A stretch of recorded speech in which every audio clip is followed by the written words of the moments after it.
Kasi para sa akin kasi wala talagang kasalanan yung mga bata. Hindi nila kasalanan kasi maging mahirap.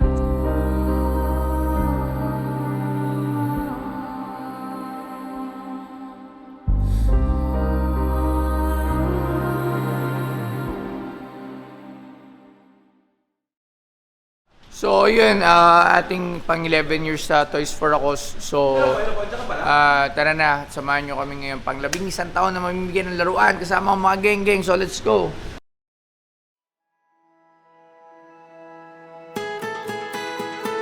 Ngayon guys, ito nga pala ang baga ng mama mo. Nandito po tayo sa Quezon City at namimigay tayo ng mga laruan na galing sa kay Boss Toyo. Napakarami ng truck at napakarami bata.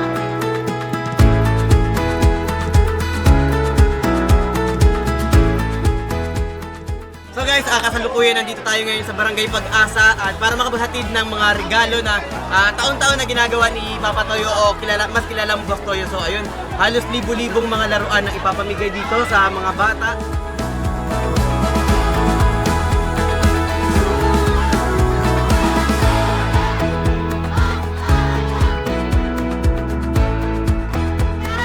Sobrang saya! Ganito yan taon-taon. Tuwing Toys for Amos ni Boss Toyo, taon-taon ganito kagulo, ganito karaming tao. Kahit anong gawin natin pag-organize talagang kasama pati mga magulang.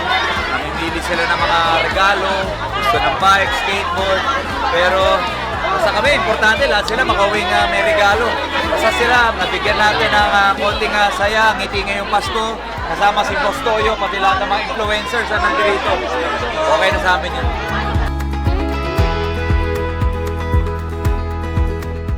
So ngayon, sobrang dami ng tao.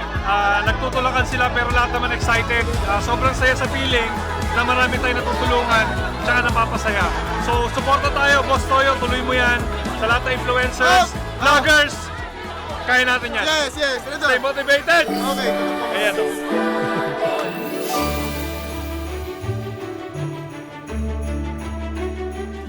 Grabe! Napaka-solid na mga tao dito! Ang dami! Sobrang daming nabigyan at sobrang saya namin. Nakakahiyak.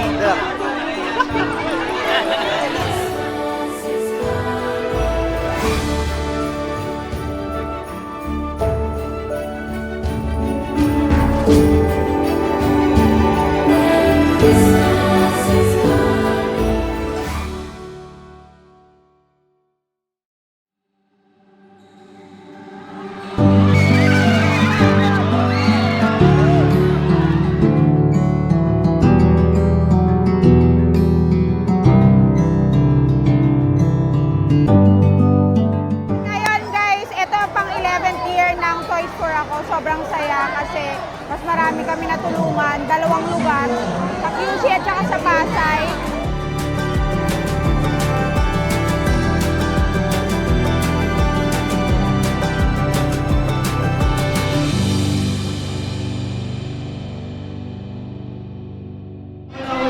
Okay, mamigay na tayo! Merry Christmas! Ngayong Pasko, maliwanag ang paligid sa parol na nagniningning. Buksan ang pinto, tila mga anghel ang mga batang nangangaroling. Dahil birthday mo! Sa'yo na tong bisikleta. Pasko, Paskong puno ng ngiti sa may bahay ang aming bati. Hi sa mga bata dyan at syempre sa mga nanay. Merry Christmas sa inyo at sana nag-enjoy kayo at nagustuhan niyo yung handog na ni Boss Toyo at syempre itong Toys for Ako. At sana every Christmas masaya kayo at sana maging Merry Christmas yun. Ang daming sinabi. Ayan, thank you so much. Hiling ko'y magkaroon ng ngiti. Tunay na liliwanag ang Pasko. Pasko ng bawat Pilipino. Pasko ng bawat Pilipino. Sana ngayong Pasko ay nasa puso mo ang tunay na regalo. Sabay-sabay nating Ayan, ang masasabi ko dito sa mga taga-Pasay, sobrang solid. Grabe, ramdam na ramdam ko yung Pasko. Ayan, thank you so much and napaka-init ng iyong pakiramdam. Ala! Pasko, lahat ay may panahon. Makapiling ang minamahal kahit saglit lang. Sobrang sarap sa puso na nakapagbigay kami ng tulong at mga regalo sa mga taga-Pasay.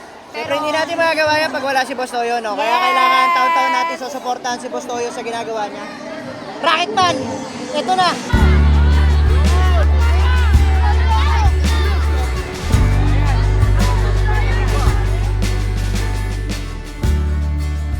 Hi guys! This is my second year sa Toys for Akos. 11 years na nila ginagawa and medyo magulo lang kasi sumasama yung mga parents nila. Pero right now, I'm so happy kasi nakakapagbigay kami ng mga toys and food sa kanila. Nakikita naman namin happy sila.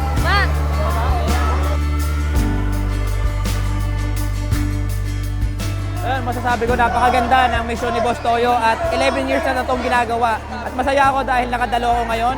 At syempre, marami kaming batang napasaya ngayon. Kaya Merry Christmas at sana mas marami pang taon namin itong magawa. Syempre, Boss Toyo, #1. Bigay po kami ng mga laruan. Siyempre, kasama po namin sila Boss Toyo at ang iba pang mga influencer. At guys, alam nyo ba na pangatlong taon na namin na namimigay ng mga laruan. Ayan, nakasama kami. Ayan, siyempre, at ng mga iba pang influencer. Yung nararamdaman ko ngayon ay masaya. Kasi siyempre, yung mga bata, yung mga ano natin, yung mga nabibigyan natin. May iyakan, may masaya. Yes. Lahat nandito na. Basta ang mga bata na pasaya sa Toys for Ako Season 11. Ayan. Merry Christmas po sa inyong lahat. Hopefully po ay naging masaya po kayo sa mga naibigay po namin at nila Boss Toyo. Dahil grabe, nakikita namin yung mga bata, sobrang saya nila sa mga laruan. Merry na merry ang Christmas ng mga bata. Oo, sobrang nakakatuwa kasi syempre ang daming masayang bata eh. Para sa kanila talaga tong Pasko na to.